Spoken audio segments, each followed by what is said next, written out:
obviously there's a huge need, and I hear from women every day that nobody's taking them seriously. The doctors are very dismissive.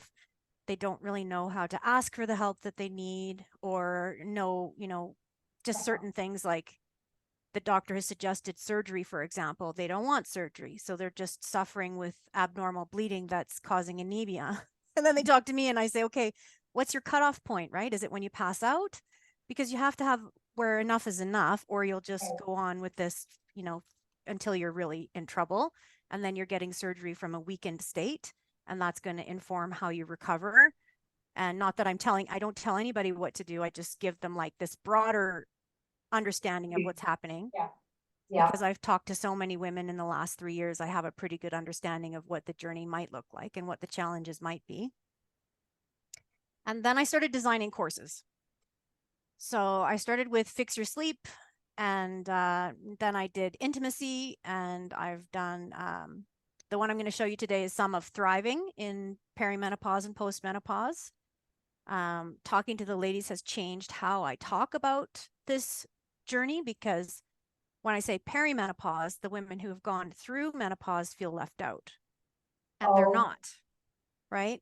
So I say peri and post, because that includes everybody. Everybody's going to go through some kind of journey in that. It might be pretty mild, though. That's the thing I remind people of all the time. Not everybody has these disruptive symptoms, but a lot of people do, and they need more help. So that's kind of where I've just jumped into there's a huge vacuum of people needing help, and I'm coaching now, but the difference between me coaching and a lot of the coaches is that I have this kind of beginning medical background and then this extensive yogic training on top of that, which means I can talk to them about like actually what a supplement they might want to try is, or things to avoid if they're having like high blood pressure, contraindications. I'm aware of those things, and also the mindset stuff and the other things that coaches would go over. So that's my basic mission, is just to get that word out there that you're not alone, that most women will have some kind of disruptive symptoms during perimenopause or postmenopause. Some have both. Some have very small symptoms. Some have really disruptive symptoms. And it just depends on, honestly, I think a lot of childhood stuff might be embedded in our bodies. Generational trauma might be embedded in there. Then there's the physical reality of our modern climate, stuff in the water. It's a puzzle. We don't really, and everybody's a little bit different too, right? A lot of us have taken hormonal birth control. I'm not saying that causes perimenopause or menopause symptoms, but they don't know. It hasn't been looked into. Right. And it could be why we seem to be having so much trouble than our mothers and their mothers seem to have. Or maybe they just never talked about what was going on. Right. So I want to give people a place to talk about what's going on. And then the other value that I have is like anything goes, right? If you want to experiment with skydiving because you think it's going to make you feel better, I'm not going to tell you don't do that, right? What could go wrong?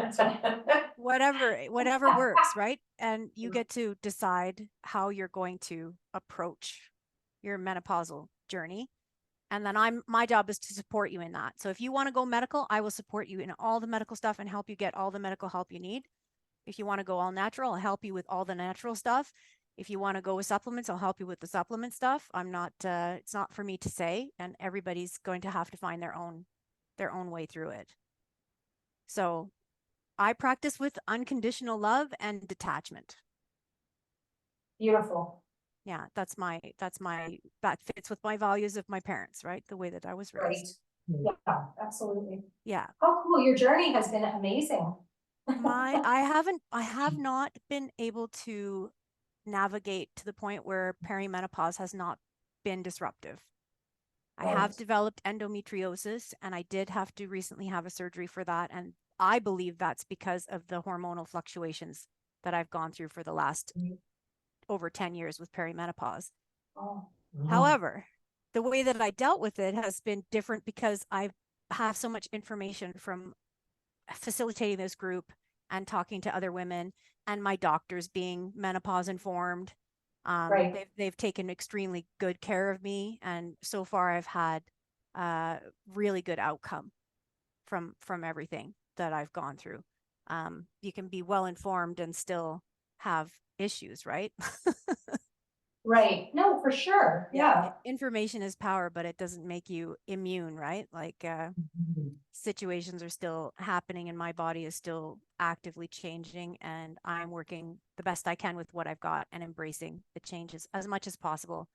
And that's what I recommend more than anything else. So like I in this lecture, I don't know if I'll get to that slide because I'm just going to try to cherry pick some that I think are really important.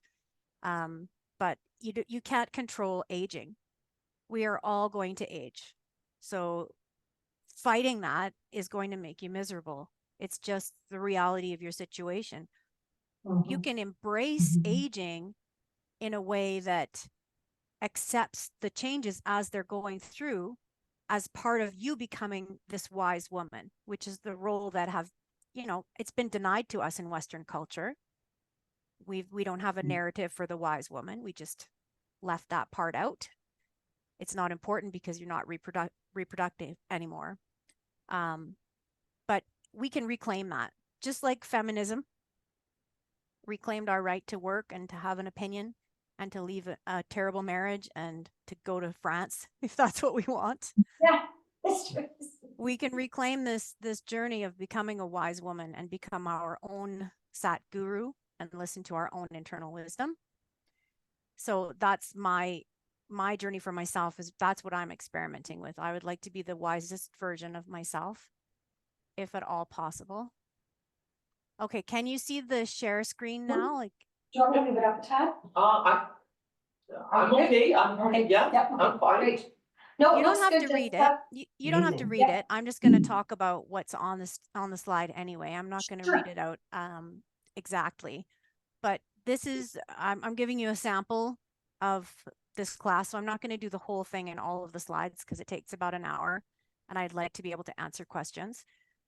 This is just a warning. I am not a doctor. I am not a nurse. I am not your practitioner. So you need to have information about your particular situation. So if you decide to start exercising, make sure that you're cleared for that. Make sure that your doctor is aware of any change in your diet. Make sure that your supplements, if you start adding, like, I don't know, let's say you've been tired and you decide to add iron, it might be a right choice for you, but it might not, because sometimes it's not the iron and too much iron is going to potentially be harmful to you. So I'm just making sure that everyone's aware. I'm providing information from my personal experience. Your own experience may differ, and don't hesitate to get professional help. And if you're not getting the answers that you want from the doctors that you're currently seeing, you have the choice of going back and asking for a referral to specialists. And I recommend doing that sooner rather than later. So thriving in peri and post menopause, I think I like this because we are suffering with symptoms and illness if we are not aware of what can happen, and they can come on really suddenly. It doesn't mean that it's a life sentence, though. Most of us will go through this transition and come out on the other side. 80% of us will feel better in post menopause and adjust to less hormones and be fine and live a nice, long, healthy life after that. But you do have the advantage here of getting some information from someone in the know. Like, I kind of think of myself as working in the trenches with the women that are going through it. We have a choice of 3 main approaches and decide what's going to work best for you. But having a plan will empower you and help you when you're going through a disruptive symptom to make a decision about what you want to do next, how you're going to treat that symptom, and what your next steps are. And as soon as we have a plan, the human mind can calm down a little bit. I have a doctor's appointment on Tuesday, da da da da da. We're going to work on this and that and go from there. When we don't have a plan, we're just likely to get stuck in suffering and discomfort. So it could go that you're feeling a little off. I'm not really feeling myself. or you could be really awful. You could be feeling really awful. I have quite a few women that come to me saying, I can't work anymore, and they're on disability and they really need help, but they're very scared because they can't work anymore. Sorry, I'm being disappointed by my husband right now. He's letting the dog sit outside my door whining. Oh, disappointed at a husband, that's all. Yeah. Strange experience. Yeah.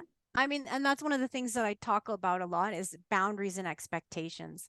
One of the things that we do, you know, if we're in a heteronormative relationship with a man, we'll think, well, you know, he knows me really well by now. He knows that I need whatever it is, water at bedtime or dinner by 7:30 or whatever. And no, he doesn't know. He's just been living with you this whole time. He doesn't pay attention to the things that you have done for your self-care because it wasn't him. He only knows what he's done, and he'll continue to do what he's been doing unless and until you let him know that that's not acceptable at this time. And they need to know that this isn't a permanent situation too. You know, it can be very hard for everybody. So if you have been researching, you might get really confused. That's the other thing I hear a lot. If you start looking up what's happening in perimenopause and menopause, there's so much information and unfortunately misinformation. I kind of talk about the Instagram degree. Um, don't get an Instagram degree. Instagram, it's a wonderful tool. It's amazing. And definitely there are people on there, doctors, and they are informed and they are useful and it is great. But you have to know which ones are actually talking about stuff that's real, because if you just go looking at everything, you'll find people that are telling you menopause isn't real. People say that on Instagram because you can say I saw whatever that you want. today. Yeah, you can say whatever you want. So that's one of the things we do a lot in the group, and on my website we have like blogs that we recommend, and you can find those people and see if they're on Instagram and follow them, and then you can have a fairly good idea that you can trust their advice. But you always have to have that with a grain of salt. It might not be what's best for you. Yeah, that makes sense. You know, Yeah, like it's we very can't, like individual. intermittent fasting is a great example. And that, you know, a lot of people say, oh, it's great for perimenopause and menopause. And it's been my experience that it is actually very helpful. I do a really mild intermittent fasting, like maybe 13 to 16 hours at most between my dinner and my breakfast. But I don't have any problems with my blood sugar. I talked to a woman not long ago who is diabetic and she's intermittent fasting. This is dangerous. Yeah. It's not a one size fits all. So I think that's a really, really good point. yeah. Mhm. And it can be dangerous if you talk to someone and they, oh, I took this say there's a good example. I took this Meno support and it's a great supplement and I think everyone should take it. If I took that, it would make my endometriosis worse because it's going to raise my estrogen, because that's in our culture what we think we need to do is bring the estrogen up. And probably for most women that's true, but it's not true for all women. So we have to be really mindful of that. Your best bet is your healthy lifestyle. You can't go wrong with that. Moderation in all things. Mindfulness and yoga, it doesn't take a lot of research to find that mindfulness and yoga is a huge bang for your buck. It's been shown again and again and again to treat things that trouble us, like high stress hormone and high blood pressure. It regulates low blood pressure as well. And it keeps your body moving and it keeps your joints supple and, you know, the lubrication between the joints because you're moving your body. And then supplements can be a great tool. You just have to know which kinds to take, and that can take some messing around. And I would recommend getting guidance for that and not just trying different things so you don't inadvertently cause yourself harm. And then HRT, the why and why not. So I personally believe, for me, it's like birth control. I feel it's the same argument. You have the right to decide what course of treatment you will take into your body. No one else should be telling you what you can and cannot try. If a doctor just dismisses that as a no because, you know, they don't believe in menopause or they don't think that HRT is safe, they're misinformed. They don't have the most current information. So ask for a referral to a specialist, gynecologist, You can look up, there's a NAMS website. You can look them up and find a menopause informed doctor, but don't count on them automatically prescribing either, because they may not, depending on your particular circumstances. But you should have the right to at least try it if you want to. And I don't understand what the big deal is. They'll give a 15-year-old girl birth control. Like, Right. it's the same stuff. Yeah, yeah, exactly. Yeah. I like to call this second puberty. Second, Second but puberty. usually with more money. Second puberty. Hopefully we have more money, because if you don't have money to play with, this is going to be harder. It's gonna suck, man. It's going to be harder to figure out. It's not impossible, but it's going to take you longer, and you'll have to do a lot of your own research. And if you're talking research, I'm talking books. Go get books or read medical journals. Learning online, unless you're using Google Scholar, it's a landmine. You'll get a lot of misinformation. I like second puberty because we have a lot of the same issues, and a lot of the same issues as pregnancy as well. But for some reason, we left this out of the dialogue, right? We talked about puberty in school, and they just left out menopause. And my mom wanted to talk about menopause, but I wasn't ready to hear it because I was 22 and I just had a Right. baby. Yeah.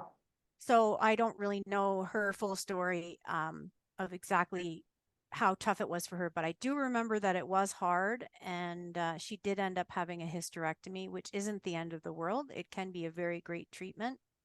My big suggestion is talk about it.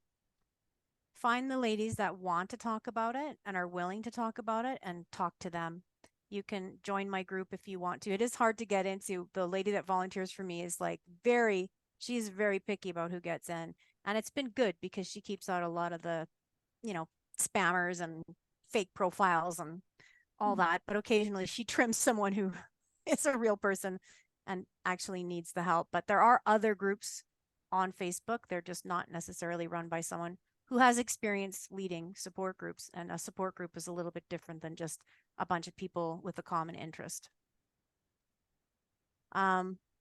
So this is where I ask people to stop and think about their values before you decide on what course of action you might want to take. Like I have one lady who was really, if it's not a doctor, it doesn't mean anything to her. So she's Right. going to go all medical. Yeah. And that's okay. There's nothing wrong with that. That fits with her values. That's what she should do.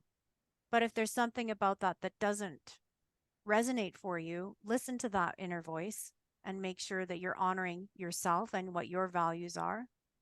You can do some writing on that. And a couple of the questions are, is feeling better at any cost important? Because some women, have the money to pay a functional medicine doctor $500 to $600 for the hormone testing Boy. out of pocket. That's pretty important though. I mean, Should be. It can be, but it could be covered too, right? Like I haven't paid anybody for those tests. I get like Alberta government tests that are paid for. You just have to have someone who's willing to work with you in a slightly different way. And I would argue that you don't really need the testing so much, because it's going to go up and down and change. What you need is like every 3 months, and then you take a look at that snapshot over the course of the year and you can see what's happening. I see. Right. Okay. That's free. If you can get a doctor to do every 3 months checking your hormones. And doctors are willing to work with you, but you have to be clear about what you want. Right. And then if you're choosing to focus on lifestyle and all natural, you have to ask yourself, am I willing to do the work? Because changing lifestyle is simple, but it's not easy. Yeah. Because it's the habits that are going to make or break you. And there's no wrong answer. I don't feel like there's any wrong answer here. You have the resources that you have, and you're able to do what you are able to do, and that's what you should do.